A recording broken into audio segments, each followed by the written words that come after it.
Assalamualaikum warahmatullahi wabarakatuh. Alhamdulillahirabbil alamin. Wa bihi nasta'inu ala umuri dunya waddin. Wassalatu wassalamu ala asyrafil anbiya'i wal mursalin. Nabiyyina Muhammadin wa ala alihi wa sahbihi ajma'in. Amma ba'du. Pemirsa sekalian, selamat jumpa kembali dengan kami di channel ini. Mudah-mudahan pemirsa sekalian senantiasa dalam lindungan Allah, juga selalu diberkahi oleh Allah dengan nikmat, rahmat, dan segala kebaikan.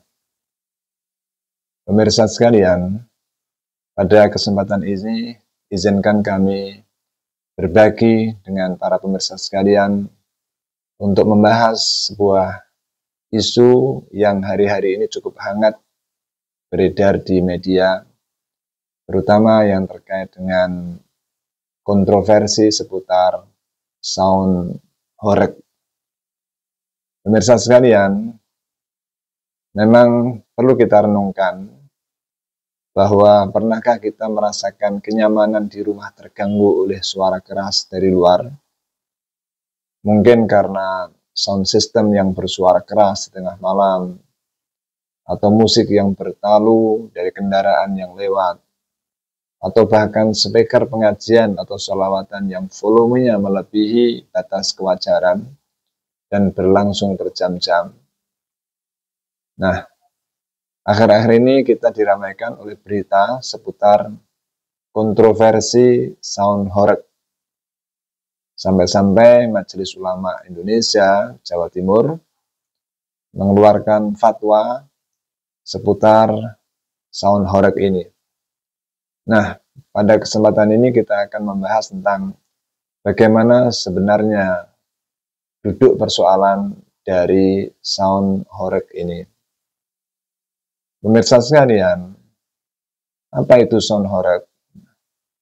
Sound horeg adalah istilah populer di Indonesia untuk menyebut suara musik yang diputar sangat keras, yang menggunakan speaker besar, yang biasanya digunakan pada acara hajatan atau konvoi, yang suaranya itu bisa menimbulkan kebisingan dan mengganggu lingkungan sekitar.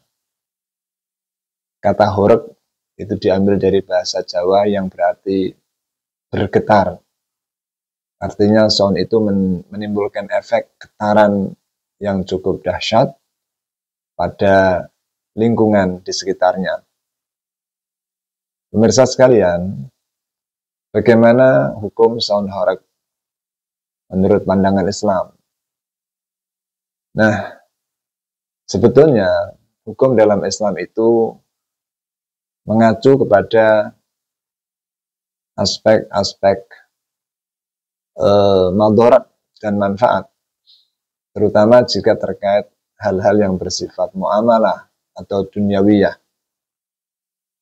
Nah, penetapan hukum sound horeg ini sesungguhnya akar masalahnya terletak pada tingkat gangguan yang diciptakan oleh sound horeg terhadap orang-orang di sekitarnya. Kita tahu bahwa di dalam Islam, agama ini melarang seseorang untuk menciptakan gangguan terhadap orang lain, baik dengan ucapan, tindakan, termasuk dengan suara. Dan mengganggu orang lain adalah termasuk dosa atau perbuatan tercela. Nah, dalam hal ini sound horeg yang menimbulkan efek suara yang kuat kepada lingkungan di sekitar, ini berpotensi menciptakan gangguan terhadap orang-orang yang berada di sekitarnya, sehingga dianggap sebagai hal yang membahayakan atau tidak bermanfaat bagi masyarakat dalam ukuran tertentu. Dalam Islam, Rasulullah SAW menggambarkan bahwa seorang muslim itu adalah orang yang mampu menciptakan keselamatan dan kedamaian kepada orang-orang di sekitarnya. Dalam hadis sahih riwayat Bukhari dan Muslim, Rasulullah bersabda, "Al-muslimu man salimal muslimuna min lisanihi wa yadihi." Seorang muslim itu adalah orang yang orang-orang muslim lainnya selamat dari gangguan lisan dan tangannya. Nah, hadis ini menegaskan bahwa di dalam Islam mengganggu orang lain bukan karakter seorang muslim. Dengan kata lain dilarang. Baik mengganggu dengan lisan ataupun dengan tangan. Mengganggu dengan lisan misalnya berupa ucapan-ucapan kasar, atau mungkin melakukan ghibah, mencaci, memaki, menghina, atau mungkin berbohong, menyebarkan fitnah, dan sebagainya. Dan perbuatan mengganggu dengan, sementara itu, mengganggu dengan tangan adalah setiap perbuatan yang bisa menyakiti dan mengganggu orang lain atau merugikan orang lain dengan tindakan kita. Misalnya perbuatan menganiaya orang lain, mengambil hak milik orang lain, merusak barang orang lain, membuat keonaran-keonaran yang bisa mengganggu kenyamanan dan ketenangan orang-orang lain. Ini semuanya adalah bagian dari gangguan dengan perbuatan yang tidak seharusnya dilakukan oleh seorang muslim. Dengan kata lain termasuk perbuatan-perbuatan yang dilarang di dalam agama. Nah, dalam hal ini fenomena sound horror yang cenderung mengeksploitasi suara secara berlebihan ini berpotensi mengganggu orang lain. Disinilah letak hukum itu berada. Jadi ketika sebuah kegiatan itu lebih banyak madharatnya, lebih banyak mengganggu orang lain, maka disitulah kemudian turun hukum dari perbuatan itu paling tidak makruh dan pada tingkat tertentu bisa menjadi haram jika disertai perbuatan-perbuatan maksiat. Pemirsa sekalian, kita tahu bahwa di dalam kehidupan bermasyarakat selalu ada kemungkinan orang yang sedang membutuhkan istirahat. Misalnya kalau orang itu sakit, atau mungkin anak-anak yang perlu ketenangan untuk bisa belajar dengan baik, atau mungkin orang yang perlu istirahat setelah bekerja keras di siang harinya. Nah, sementara suara bising dan gaduh yang ditimbulkan oleh sound horror yang cenderung berlebihan, itu biasanya mengganggu orang-orang yang membutuhkan ketenangan tersebut. Nah, sementara itu jika dilihat dari manfaatnya, sesungguhnya sound horror itu tidak lebih dari bentuk ekspresi kreativitas atau mungkin bentuk kreasi kebudayaan atau mungkin sarana menciptakan hiburan. Mungkin tidak lebih dari itu. Bahkan jika sound horror ini tidak ada kontrol yang ketat, ada kemungkinan sound horror itu didomplengi oleh perbuatan-perbuatan yang terlarang. Misalnya dicampuri minuman keras, atau dicampuri joget tarian-tarian yang erotis dan mengumbar aurat, dan sebagainya. Itu jika tidak ada kontrol ketat terhadap sound horror ini. Kemudian dasar yang lain di dalam agama adalah bahaya yang ditimbulkan. Jadi misalnya sound horror karena suaranya begitu tinggi, kemudian bisa menyebabkan orang yang sakit tambah parah sakitnya, anak-anak yang semestinya belajar dengan tenang menjadi tidak bisa belajar dengan baik, dan sebagainya. Ini merupakan madharat.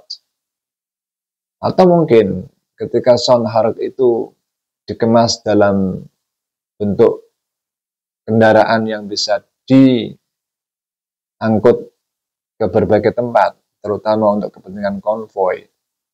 Kadang-kadang disusun sedemikian rupa yang begitu besarnya, sehingga dalam berbagai media sering kita lihat ada saja kejadian-kejadian yang tidak seharusnya terjadi akibat bentuk sound horeg yang begitu besar.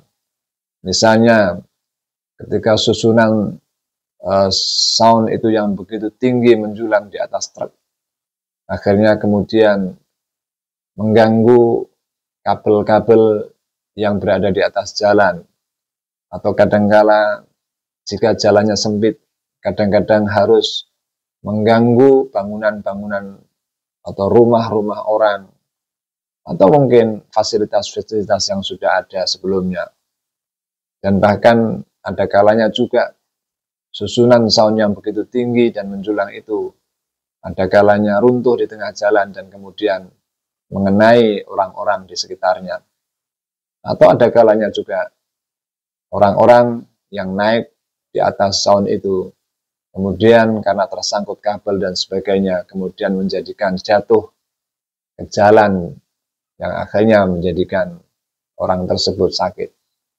Ini adalah di antara madharat yang sementara ini bisa kita lihat dari fenomena sound horeg. Sehingga kalau kita lihat antara manfaat dan madharatnya, sementara ini adanya madharat-madharat itu harus dihindarkan.